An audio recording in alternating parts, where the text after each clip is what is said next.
Shit, what's going on, Yep, Goofy Gamers? How are we doing today? I'm doing pretty good. Shit, So you- coming off that high of a new YCS top, actually a win. So how you feeling about that?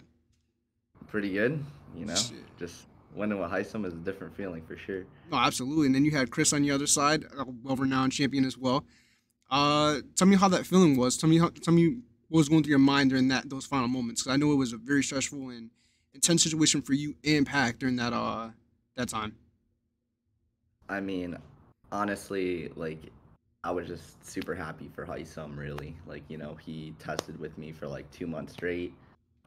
He just never stopped testing, straight up just going on Dueling Book, posting like post Phantom Nightmare, and just grinding dueling against anybody that was willing to play like the format. We're just on Dueling Book, and we're hosting up like unrated post Phantom Nightmare.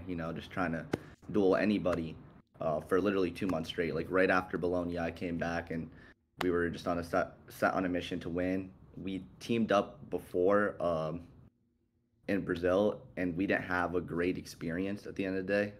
Right. Honestly, like team dynamic is huge, and honestly, I feel like we didn't test enough. We weren't, I don't think our order for our players were correct. Right. Um, and honestly, like we improved from Brazil, and we said, you know what, we're just gonna run it back. We're gonna go to Costa Rica. We're gonna go to Vegas, and we're gonna grind. And we went to Costa Rica. We fell short. There was a lot of mistakes made at Costa Rica in terms of deck building. I think my side deck was horrendous.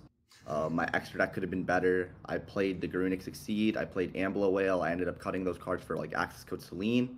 Mm. I had Dark Rulers. I had Droplets. I had Cosmics, like Storm, stuff like that in my side. I don't think I played Cosmic. I think I just played Storm Right. for Costa Rica, and those cards were just horrendous in my side deck. And I ended up putting in like summon limits and putting in the second Flame Burge because I decided I wanted to like side out my entire Fire King package and switch in all the Snake Eye cards. And the theory behind that was I really wanted to play the Fire King cards when I go first because I think they add an extra ceiling to the deck, just like having your graveyard loaded and having a big field presence. I thought that was really good. And I think Arvada is an insane card. It is. And It's bonkers. yeah, so that was kind of the theory. And in post side, you kind of just want to see hand traps. So we're like, all right, we're going to take out all these Fire King cards. We're going to put in more hand traps. Wait. Before he goes in depth, make sure you like this video. Comment your favorite Yu-Gi-Oh card in order to chance to win a free session with Hani. Stay goofy, stay hydrated. We're going to put the second Flame Burge in because the second Flame Burge helps OTK with the field spell Right. because you get into a position where you have like a Flame Burge, then you go like original for Oak. Oak brings back. You make a Charmer. You summon a guy out their grave. You could make like Celine, bring back like a Veiler or a Droll or a Diabol Star, make access code, and then right there they nib you because like that's 80 It's 8300. either a game or you're pushing for Yeah, something they nib else. you. Yeah, they nib you, and then like you pretty much just OTK them with Zelantis, or you could even just like go field spell, move up your Flame Burge, uh, summon two back off of off the Flame Burge in the grave, and then get the token. You turn the token, the extra level one body into any link two. Then you make Promethean Princess with the level one and the link two. Then you go reborn the second Flame Burge. So now you have two Flame Burges up and a Promethean Princess, and you put the nib and the spell and trap cards on, you hit them for 8700. So like that was kind of the theory. Like you could just OTK through nib. That's why I played the Celine access code, and that came up a lot once I hit top cut. We ended up doing that in top eight against Team Ragnarok. We ended up using the access code OTK twice. Like I ended up using the OTK to win my game, and then looked over immediately and did the exact same thing in Heisem's match, and we ended up just like pulling through that round, which was kind of tough because we had received a game loss in top eight. Chris did at least Yep. because he had a major infraction for his imperms. Mm. Even though we had gotten deck check prior and we did not hear anything about the imperms, they did not give us a warning. They did not even mention them. But once we got into top eight, we got a game loss for him, unfortunately. But we still managed to pull through. Absolutely. I mean, it's only right that you guys pull through, test everything. You guys did everything that was right at the right time for the right moments, and it just worked out so perfect for you guys. Yeah, 100%. It was very, very stressful, because just going into the tournament, like I didn't even know if I was gonna play or not, because on the Thursday night I had submitted my deck list with the incorrect Kieran, and yeah, I had pretty Fucking much went to baby the event. Karens. Yeah, I had went to the event and seen what they could do, um, and pretty much they said that I couldn't like switch the Kierans due to the mistake, Right. and I would ask them like, can I just drop out the tournament and have my teammates find new teammates because or a new teammate on the Friday afternoon? I'm pretty much saying like I don't even want to play the tournament. Right. Just like can my teammates find somebody else because like why should they get punished for my mistake? I didn't want to drag them down. But they ended up saying like no, you can't. You must play pretty much.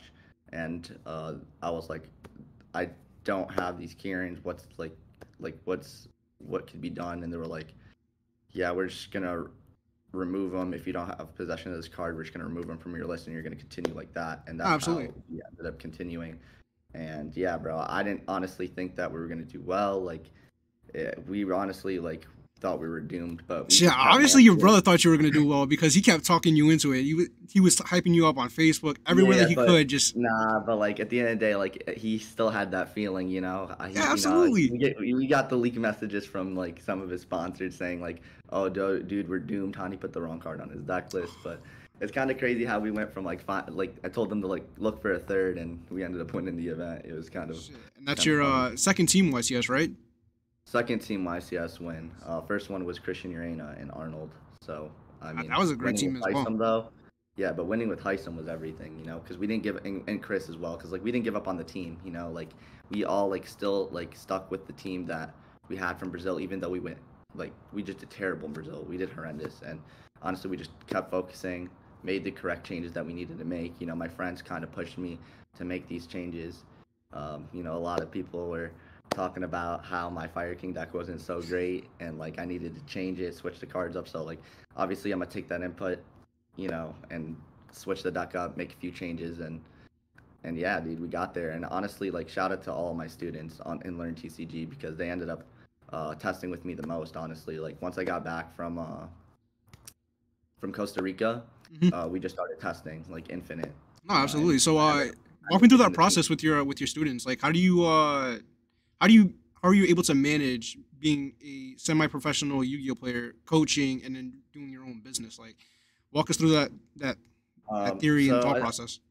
So like a few months ago, I started a pretty much a website, Learn TCG, where I end up coaching people monthly instead of just doing hourly. I still do offers like private sessions hourly, which I charge like 50 an hour. But I honestly think it's far more worth it to get the classroom. It's like $200 a month. We run free tournaments inside the classroom. There's a Wednesday classroom every single day or every single week. There's a Wednesday classroom, and it's like a 3 hour class where we just go over like decks in the meta, like the best decks, uh, tournament reports, what should be changed, how to prep for your tournament that's upcoming, stuff like that, side patterns. And then throughout the remainder of the week, I'm also just in there testing. Like I'm not just sitting there on Right. Wednesday and Wednesday only. Like, nah, like we're a team pretty much. You know, we go in there, we test every single day out the week. You know, like that's my testing circle. My testing circle is pretty much my classroom, and my knowledge is theirs, and their knowledge is mine, and we pretty much work together. So like those guys were pretty much my main source of testing for pretty Right. much leading up to this entire event. So yeah, like big shout outs to them.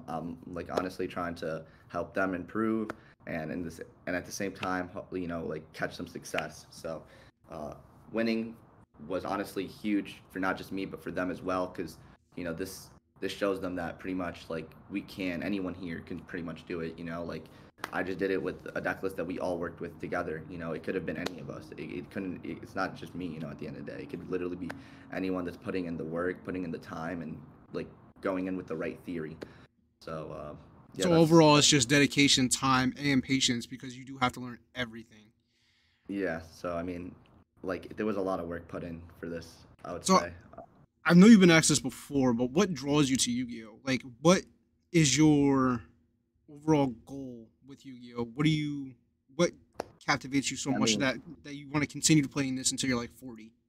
I mean, dude, it's just what can I say, traveling, being with my friends, and also like I just enjoy the game as well. Like that's something Right. that like I'm very passionate about the game. I love the game. Like honestly, like yeah, like I have ups, I have downs. You know, like I'm not always winning. Like trust me, I'm not even near always winning. Like I've went to a lot of events in 2023 and I've seen very little success. I would say I went to like 16 events in 2023 Right. and I've gotten like only 4 tops out of 16. Like that ratio isn't great, you Not at know, but all. at the end of the day, it's just dedication and trying to improve and trying to fix it on your mistakes. And honestly, like that's what I just try to strive on. Like just never give up, honestly, and you could catch a dub. Like No, absolutely. this is not, you know, this is not the first time that I've won, and honestly, like I just think anyone could do it. I It's don't think just it's gonna be a really last either. dedication. Yeah, I You have honestly YCS Sydney coming up. You have Brazil, Riley, Indy, um, Mexico. and Mexico too. Yep, That's gonna be fun. yep. Absolutely. So we have tons of events that I'm attending, and I'm trying to like grind and like just get on top. You know, just try to catch up to my friends. And honestly, that's what drives me even more. You know, I have great friends around. You know, like they're all grinding, they're all doing well. Like Pack, for example, like Pack's just been on a tear. You know, just Absolutely. 2 wins this season. You know, I played him in the finals. Has mad top fours, mad infinite tops. Like that Right. man's just insane right now. You know, he's on top of the world. He's on a wreck, and you got to catch up because Chris is up there now. Jesse's always been up there, a former teammate of yours. Gunther's actually has a lot of tops as well. But how do you think you're gonna combat that this year going forward? Honestly, I'm just gonna keep practicing and keep grinding with my students and just focus on like just getting the dub. I'm not really too focused on world's race. I'm really more focused on just like winning tournaments and prepping for tournaments. Because like honestly, like I think like information is key to keep, Hmm. and like I try to keep it tight within between my Discord. Like I think information going around could affect like how a tournament plays out at the end of the day. Um, Absolutely. I've seen it happen like where we've played purely a week before nationals and people are citing D barrier, and like that kind of just like cooked Kamal in top eight. And Right. at the end of the day, like we're not trying to have those type of things anymore. So we're more like low key, but like everyone that's in the Discord that's a student of mine, like we're all tight. We all share information, but outside of that, we're just keeping stuff low That makes because we sense. just think like it's just better that way. Now, how do you feel about going into other events? For how would you prep for your regional events for the people who aren't on your caliber yet, or people who want to be on your caliber? How do you prep for these smaller events to get So to where you're at? I think honestly, playing online is a good thing. You should be playing a lot of matches online constantly, Right. grinding rated, trying to be number one on rated. Like if you make that your number one goal and you just play every single day till you get to where you need to get to, then you're just gonna strive.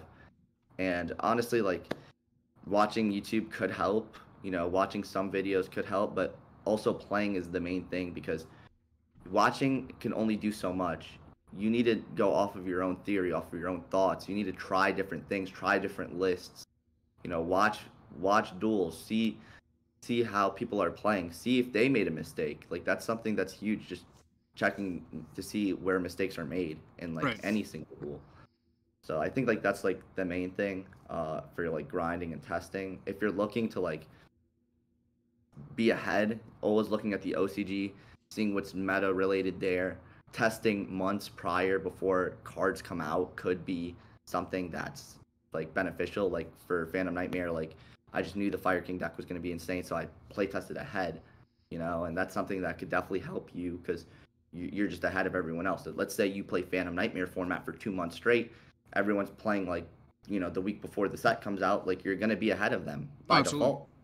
So like I feel like that's something that's key in success. Like you just have to like play ahead and and get into a format because like it's tough to play a format, try to be like insane at a format if you start late. Like if people that are learning the Snake Eye deck now, like it's just going to be a little bit more tough because at the end of the day, there's other duelists that have been playing it for months. They're more knowledgeable. So like that's something that is key in my opinion. When you, because I know we touched on it a little bit, but when when you theorize and you do your deck theories, what is the most important thing for you in your deck theories? Just the right number of non-engine and the right number of engine in my deck is the number one thing. Like the percentage of your non-engine just needs to be good because I think seeing non-engine is key, and then having a strong enough engine that could pretty much like a strong enough engine that could play with like 1 to 2 cards. You know, like that's Right. something that you're looking for in a deck. You're not trying to look for a deck that takes multiple cards in order to start your engine because at the end of the day, it's just not consistent enough. Makes So sense. I feel like that's what you're mainly looking for. You're also looking for something that has a really good extra deck. Now, no one really talks about that much, but at the end of the day, your extra deck has to have a lot of utility. You don't want cards in your extra deck that you just don't summon. Like Right. if you're not playing with your extra deck, like you're honestly missing a huge aspect of the game. So No, that's what I absolutely, think. 100% agree. Now that Also, kind of it's the same thing with the side as well. Like I would like to mention, same thing with the side. Like making sure that you have a side deck that is honestly functioning that you're gonna use. And the best way to make sure that you're using your side deck is to go over side patterns for each matchup, and that's how you find out what cards are needed and what cards are not needed in your side deck. Because once you start going down the side pattern, you're gonna be like, huh, I haven't sided this card in as much, and it doesn't look like I'm siding it in against any of these matchups. Maybe I should just cut this card completely. So like that's something I feel like that's important. Like knowing how to side deck, like coming to right. the conclusion on what cards you want to side, like is very difficult. And honestly, like you could figure that out just by going over side patterns prior to the event. Because like doing it at the tournament, you're gonna realize, damn, dude, I played 3 of this in my side deck for no reason. And honestly, that's the biggest mistake we did for Costa Rica. We didn't go over the side patterns, and that just completely crumbled us, I would say.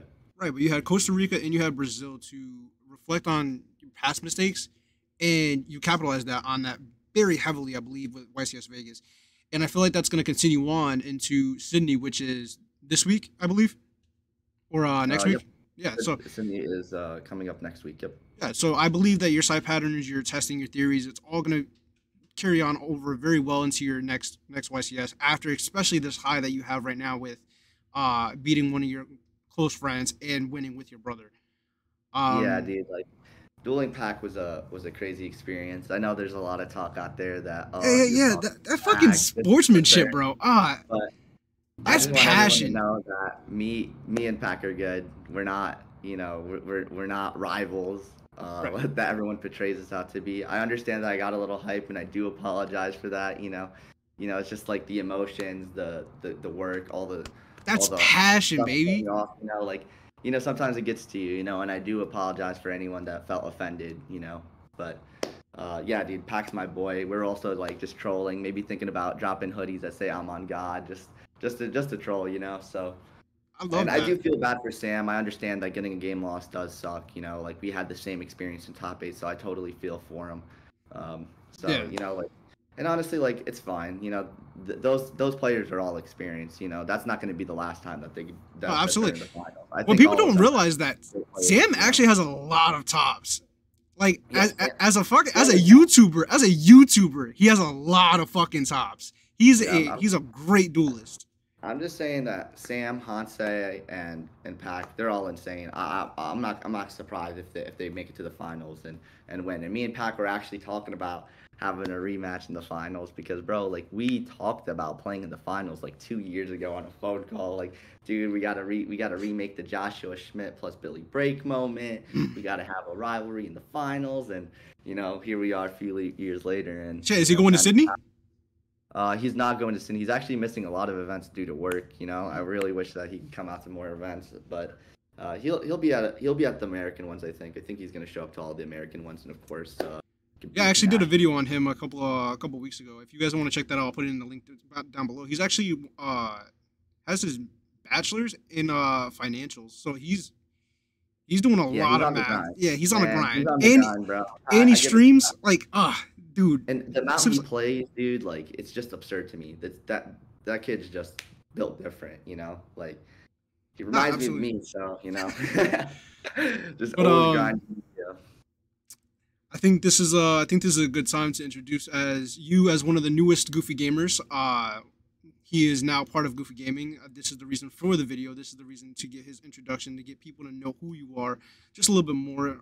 Do you have anything to say so we can conclude this wonderful video? Honestly, I just want to say shout out to my team for the win. You know, it was a team event, and we did it together. We overcame everything, and we got there. I want to shout out to Joey. You know, helped me a lot. And you know, Jojo, I want to shout you out as well for putting me onto Goofy. You know, it's gonna be a new experience, so I'm Absolutely. excited. And yeah, shout out to Learn TCG, all my students. And if you guys are interested in that, I'll make sure to send you the link, Jojo, so you could drop that. Absolutely. And Be in the description. yeah, I think that's pretty much it. So, yep. Absolutely. Signing off, Goofy Gamers. Make sure you stay goofy, stay hydrated. Love you.